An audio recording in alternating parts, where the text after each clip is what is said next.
Hi, I'm Vikram. I will be presenting one FRB, and so this talk will be about 9 times slower than Ryan's, uh, which hopefully will be nice, but it'll also give you a little update on the kinds of work we're doing at Caltech to build a dedicated FRB localization array. Um, these are just two of the first 10 dishes that we used in our prototype. So this whole story started off with these debates, rather acrimonious debates that we used to have some years ago about the FRB log n log s or log n log f for fluence, and I really look forward to not thinking about this again. And I certainly don't think about it at the moment, which is kind of nice because we have FRBs, we don't need to really think too hard about this in designing telescopes. But the idea back in 2016, and I blame this entirely on Harish Vedantam sitting in the back there, was that the Parkes detections in multiple beams of the 13-beam multi-beam receiver indicated a preponderance of bright FRBs. There were probably a few more bright FRBs than we expected at the time. I show here sort of a evolution in the slope of the source counts, alpha, with time, where Sri Kulkarni very publicly communicated to us that it should be 1.5. We had JP McHart and Simon Johnston claiming a slightly steeper source count, which has persisted, I think, among the ASCAP group with time. However, on the other hand, we were brave enough to claim a slightly shallower set of source counts at Caltech, which motivated us to build a telescope that was not very sensitive, but could see a wide field of view. And because, of course, the slope for source counts is shallower than 1, the wider your field of view, the more FRBs you see, regardless, for a fixed sensitivity of your telescope. I'd also like to point out that source counts are very hard to interpret. I show here a plot from a recent paper where we basically made different kinds of source count distributions for different FRB spectra, as well as simply observing at different frequencies. In both cases, you can make different kinds of source counts, which really don't tell you all that much if you don't know either the intrinsic spectrum or and how your observing frequency relates to that. So what we did is we tried to optimize the dish diameter given the range of source count slopes that we thought were real. We picked a diameter of 4.5 meters.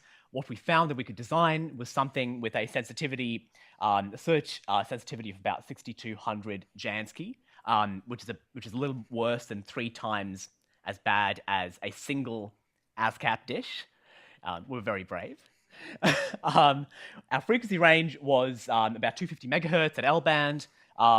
We had plenty of channels, and digital stuff was not our problem. Plenty of channels, plenty of time resolution, so on and so forth. The key thing being that with a maximum baseline of about 1,300 meters, we could localize to 5 arc seconds, assuming a boost in signal to noise when we coherently added all dishes. And so we bought the dishes from Alibaba.com. Here's one in a proposed assembly, $1,700 including shipping. They came in one container. Dr. Sandy Weinreb put a huge amount of effort into designing various aspects of the analog receivers, including custom feeds. Those are real cake pans from a company called Fat Daddios. I forget exactly where it is, but they're actually cake pans that were found to be of the right size to act as a choke. Our feed range was very sophisticated. We came up with a configuration based on existing infrastructure of the Owens Valley Radio Observatory, with 9 dishes on this T over here, and one sitting way down there to give a long baseline. Our PSF had maximum side lobes of about 50% of the peak, which is fine. There are 4 dishes. They don't move. They just point at the meridian and can be manually steered along the meridian. And so we saw an FRB in the middle of 2019. You can see on loop the pulse appearing in this image. The image is rather large with 5 arc-second pixels, and it's at 131 microsecond time resolution per frame. So there are about 4 frames where the pulse is evident. the system works. That was sort of the main message there. And the pulse, of course, was rather bright, somewhat over 280 Jansky milliseconds. The spectrum shows a rather characteristic patchy nature with perhaps a bit of emission up there and some patches down here too. And we saw a bit of scattering, about 1.4 milliseconds worth at a gigahertz. And within, I think the sequence of events was the FRB occurred towards the start of an observation. 6 days later, I stopped it and realized we had an FRB. 2 nights after that, we had a spectrum from Keck. And then within a week, the paper was submitted and published, I think, a couple of weeks after that. And so here's some images from Keck. I'm not showing the spectrum here, but as you can see, our localization region is not excellent, especially compared to the ASCAP results. We were pointing rather far north at a chime repeater at the time, but of course we didn't see the chime, the repeater. We saw this, and I just want to emphasize that the inner region is 1 sigma, 2 sigma, and 3 sigma as well. And so with at least 90% confidence based on Taranay's statistics paper, we associate this source S1 with the FRB. I'd like to note that part of the significance of that association is due to a good agreement between the DM, which is about 760, and the redshift of the galaxy, which is about 0.66. I'll also point out that this S2, also as pointed out by X. Prochaska, is rather closer at a redshift of 0.36, which is also the redshift of this little thing over there, which is kind of nice. And what we also found, which was rather exciting to us and also nicely consistent with some of the early ASCAP results, was that the galaxy was relatively massive based on spectrophotometric modeling of the SED. And also, we were able to set an upper limit on the star formation rate of about 1.3 solar masses per year. This upper limit was inflated, I would say, by the detection of an O2 line, which is almost certainly an AGN line, but we haven't quite gotten around to getting a near-IR spectrum to look at the H-alpha, for example. And so we have this teeny little line, which is probably an AGN line, but we have to interpret that as star formation and thus set the upper limit on the star formation rate. Just from the SED, the upper limit is somewhat under a solar mass per year. And so that's the FRB. And it's great because I've got about 6 minutes to tell you about what we're doing now. At the moment, we are beginning construction on the DSA 110, a 110 dish array on the same site, on the same T-shaped infrastructure, but now with a 95 dish core sitting over here, and extended baselines all the way out to 2.5 kilometers around the boundary of the site. This array is fully funded, and we've passed our final design review in, I think it was in November last year. And we initially spec'd the thing to be sensitive to a 1.1 Jansky millisecond FRB with a 1 millisecond width. We also spec'd it to be able to provide community alerts, not just of the FRB, but of its initial localization within 60 seconds of detection. That was what we had promised to do, and that's what we were funded to do. And I'm pleased to report that that's our first dish. It looks rather nicer than the previous dishes that we had. A few features. We designed a movable mount in elevation only, so we can actually tell it to go to an elevation. It's rather a luxury for us.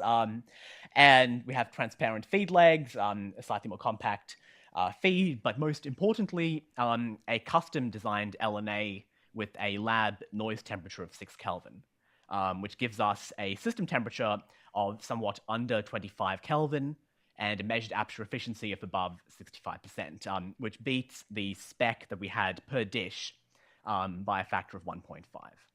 And so we're pretty happy with this, and we're now ready to roll out into full construction. I'm just showing here scans across Cygnus A as function of time taken by graduate student Nitika Yadlapalli, pictured working away there. Right. We have an STM. We're a serious project. Uh, I'm not going to say much about that at all. Now, I just wanted to highlight some of the ongoing student and postdoc work within the group. Starting off with Chris Bochenik, who also has spent a lot of time developing a system called STARE, which is sensitive to the nearest, brightest FRBs, which I actually think is really interesting, as I'll say a little bit more about in a minute. But we'll also be working on optical observations of the first 10 localizations. We also have Wendy Chen, whose work is highlighted here, and I'll say a bit about that in a minute. But she will also then proceed to work on the first 100 localizations.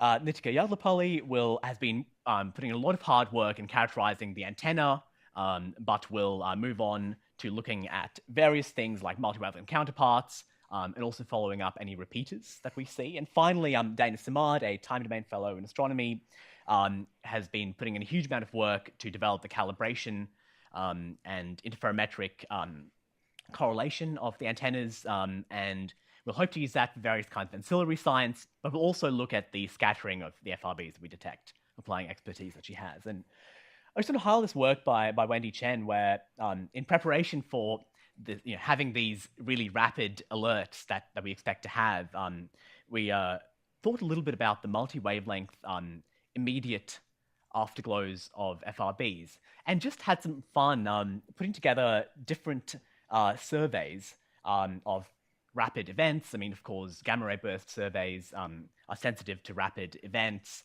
as are some optical surveys. I mean, Gaia is, although it integrates 4 seconds. And what we did is we made a very simple assumption that none of them have ever seen an FRB counterpart. And then, taking that assumption, which of course may not be true at all, compared limits that we got on the fluence in each band divided by the fluence in the radio band, assuming a recent model, I think the James et al. Model for the FRB fluence distribution. What we get kind of interesting, which is that we find rather low limits compared to the published limits based on observations of known repeaters. And what's particularly nice is that at least the sort of external shock model of FRB emission seems to predict somewhat higher band-specific fluences than we actually would observe, assuming that we haven't seen an FRB in these bands yet, which is rather nice because it means that in order to test this, we may as well go out and try and look for these sort of sub-threshold or really faint events in the X-rays, which are, as it turns out, actually predictably detectable in these bands. It's kind of nice. So it basically motivates us to actually go out and do this sort of science. I have to apologize that I'm only sticking around today because we're presenting the DSA 2000 concept to the US Astro 2020 Decadal Survey radio panel tomorrow. It's a concept that Greg Hallinan and I have been pushing for a next generation survey telescope.